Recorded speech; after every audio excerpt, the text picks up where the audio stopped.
Hi, this is Jack from Alpha Charts with a state of the market video. Today is October 2nd, 2021. Before we get started, this video is for educational purposes only. These are not recommendations to buy, sell, or hold any stock or security, and I may hold positions in some of the equities mentioned. Know your time frame and risk tolerance. All right, so we have SPX here, and oh, I forgot to mention something. So I have actually partnered with TradingView, and they gave me 1 free year of TradingView Premium charting service to give away for free. Okay. So if you're interested in signing up for this contest, here's the requirements. Follow TradingView and my account on Twitter, AlphaCharts365, and follow my YouTube channel. Hopefully you're doing that already. And then in the comments on my Twitter feed, leave me a joke. All right. If you can make me laugh, you win. That's as simple as it gets. Trying to make this fun. And so again, it's a great prize. TradingView is amazing. So if you're interested in that, again, it's real simple. Follow me on Twitter, follow TradingView, follow my YouTube channel, leave me a joke, make me laugh. All right. So there we go. Good luck. All right. So let's talk about SPX. So last week we were rallying up into the declining moving averages and they rolled over, making a head and shoulders top potentially. It looks like it wants lower, even though Friday was a nice little snapback. I don't put a ton of faith in it yet because the moving averages are still declining. Now, this red line right here is the 200-day EMA. And I wanted to put on here for a reason. So if we do a measured move from top to bottom to neckline, 4.25%, 4.5%, 4.3, whatever you depending on where you started, where you think the neckline is. So doing that, coming down, if you see where's that 4.3% again, roughly here. Okay, this greenish area, which was prior support resistance, turbulence zone, we'll call it, and right where the 200-day moving average should be in a few days, maybe a week or so. So do we know if this is going to confirm head and shoulders top and this is going to retest here into 200-day? We don't know that, but I think it's a very high probability that that's going to happen. Now, if Monday, Tuesday, Wednesday, we get back above this green area right here, and these moving averages start to flatten out, that would change my thesis, of course. But as of right now, that seems the highest likelihood. So another 4% or so in S&P.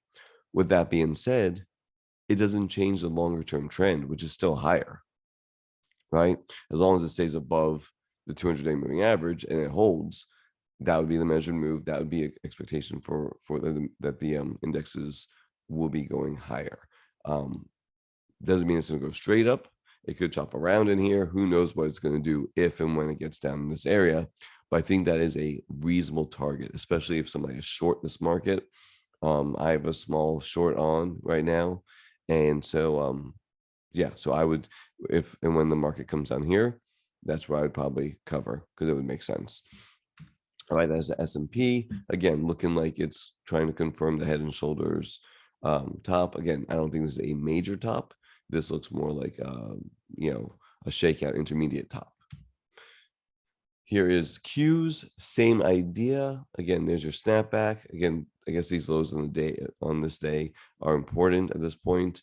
But again, it's just so extended from these moving averages. I expect to see something like this, maybe come back into them, let them catch up, and then the roll over. Same idea though. There's your 200-day. That's your area that's of prior importance. Resistance, and then it broke out above. So this is the area that, this 340, 342-ish area, which we've identified forever as being important. I think it may still be really, really important. IWM, small caps are just consolidating sideways, right? Now, the one nice thing about small caps is that energy and financials, which make up a decent portion of them, are doing really, really well. So they're holding up pretty good. And this 200-day is starting to catch up to where price action is. So it's going to have to make a decision soon, right? It's going to have to make a decision what's going on. And as you can see so far, every time it's gotten close to the 200-day, it's respected it. It's respected it. So as this 200-day keeps climbing, hopefully it's going to push it to a significant breakout, and small caps will begin to run. And mid caps look basically the same thing, a little further from the 200-day, but overall, just a tech consolidation. All right, small cap growth. Again, same thing. Oh, look, the 200 days right there. I usually don't put 200-day on my chart, but I thought, now it's important. And you can see it tagged it here, and again, both times it respected it. So we'll see what happens. You do have the declining though, shorter term moving averages. So there we go. Should be interesting to see what happens. Again, it's not, it didn't close below it here. It closed 1 day below it here and shot right back above it. So it's going to be interesting to see what it does. If this rising 200-day keeps it as a guide, we'll find out. Moving on, XLF is in this range, but financials are strong right now. They are leading the market, or one of the ones leading the market.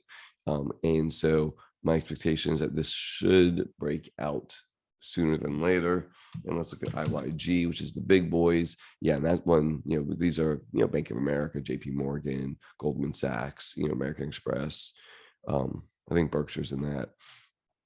Anyway, these are the big boys. And as you can see, they are trying to move higher also, above all the moving averages.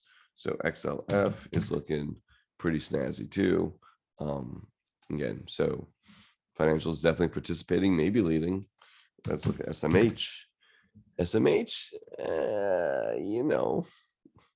So here's SMH, and technology's getting hit. So as you expect, SMH is getting hit with it and tried to break out. It's got some major declining moving averages here, even though the 200-day is still rising. So, that's another place I'm going to look, is that 200-day, to see if and when it gets there, what happens, right? It hasn't even touched the 200-day in literally forever, right? Well, April, right? That's the last time it's been mingled with the 200-day. That's 2020, by the way, April 2020. So anyway, SMH, it's got that bearish look to it. So that's a negative for the market in general. Lumber. So here's lumber, and as an indicator, I was really enjoying it when it was trying to go higher here, saying, okay, things were looking, pretty good. That was last month. They rolled right back in this range. There's a 200-day moving average right there. I mean, if it loses $83, I think that maybe this correction may have more legs than originally thought. If it holds 83, then I think, we're in the 200 days right there too. But if it holds it, great. If it breaks 83 though, I'm definitely much more concerned in this one. Now, what doesn't make me concerned are these bond ratios, yet at least, right? So let's just get rid of these moving averages and the volume. Yeah. Okay, so that's a little bit cleaner right now. So yeah, we have a little uptick right here, but nothing crazy, no real spikes going in the bond ratios. This is government bonds compared to high yield or junk bonds. And so you're not seeing this huge flight to safety yet. With that being said, you're seeing just a small uptick. So that makes me a little more confident that right now we're not seeing a major market disaster coming. We're seeing just rotation. Now rotation, again, let's finish up this bond look right here. Here's TNX, right? So this is the 10-year Treasury yield. And it got up to this 1.5-ish. What was the high? 1.54 or so. And it's backed off a little bit. And that's why we saw kind of growth, have a good day on Friday, we'll call that. But if these yields spike back up, I mean, there's your your rotation into the financials and energy type names. So that's definitely one to watch right there. I'm not bond expert by any means, but I can tell you that there's no real worry in the bond market of a collapse in the stock market. Doesn't mean that rotation can't happen. And there's your barometer for the potential rotation. Again, and there's that big spike, things that, to look out for, big spikes in yields and big spikes in bonds. VIX at 21, nothing crazy. Again, nothing, again, you're seeing higher lows. So it is what it is, but it's not like crazy elevated yet. So VIX is still looking fine.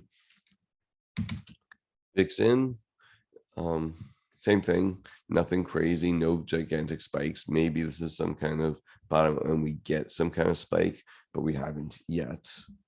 Put call ratio. So again, no real fear in the market. So that's a worry, right?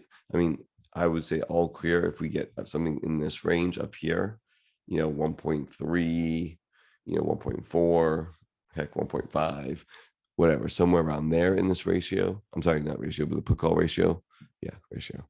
But we're not seeing any real fear. We're seeing, if anything, maybe some complacency. Now, maybe if the market does go down another 4 or 5% and growth gets hit, if the market goes down 4 or 5%, growth is going to get hit, 10%, 15% or more potentially. Maybe that's what will cause some fear in the market. But as of right now, I don't see any real fear yet. Just complacency. Value line geometric index. And let's go ahead and put these moving averages back on. And as you can see, yeah, little false breakout here. Sideways consolidation. We'll call that, maybe at best, sideways consolidation. There's your 200-day. Breadth is still, obviously an issue in this market. And we'll look at RSP here. Yeah, RSP. I had drawn in this not knowing what was going to happen. So it actually made, the little head and shoulders looking top, right? There's something like that. Boom, boom, boom. And so I don't think that happened, right? So it went boom, boom. And down here, again, looking at the measured move, let's call that the headline 3.5%. And this is the equal weight. Yeah, three and roughly, it makes sense to come to the bottom this area. Now, if obviously this area fails, then we have a much bigger problem on our hands. Maybe the 200-day will catch up into this area also by the time it actually makes it down here. Who knows? But that's an area that to watch. All right, so breadth is still an issue. Nothing wonderful to see there. Equal weight Qs, even worse than that, right? We'll love to see, though, when it gets to the screen area, what it does. Again, way extended, has a kind of a falling wedge type look in it. SPX does a little bit too. You maybe call this some kind of falling wedge look. I would love to see it completed right in this area where I'm expecting a lot of support to happen, and then a breakout. That could be a very strong move right there. But I think we got a little time before that happens. Gold, again, not seeing a flight to safety, right? It's just not happening. So I think that's probably a positive for the market longer term. And then let's look at Bitcoin. So here's something I noticed actually just recently. Bitcoin literally has been in a range since the beginning of the year. Well, let's look at the IWM. Looks exactly the same. I mean, that's uncanny. I mean, here's January, little boom, then within a range. Bitcoin, January, little boom, then within a range. So that's kind of interesting how it's tracking small caps right now, and small cap growth probably just as well. I mean, it's a beautiful, beautiful thing. I wonder if that correlation is going to continue or not. I don't know. Smarter people than me can figure that out. But But as a risk on, risk off, it's in a range. We've had, some bad weeks, some good weeks. If Bitcoin does break out, I think there's definitely a risk on scenario. But right now, I don't see much of a indicator here. But it's something I'm definitely watching in general. All right, so let's wrap this up. Qs, looks like this is a topping pattern. I don't think it's the end of the world, but I do think there's going to be some more downside pain to come. Wouldn't be surprised if we rally early into next week into these moving averages and then roll over. That would make sense in something similar to this.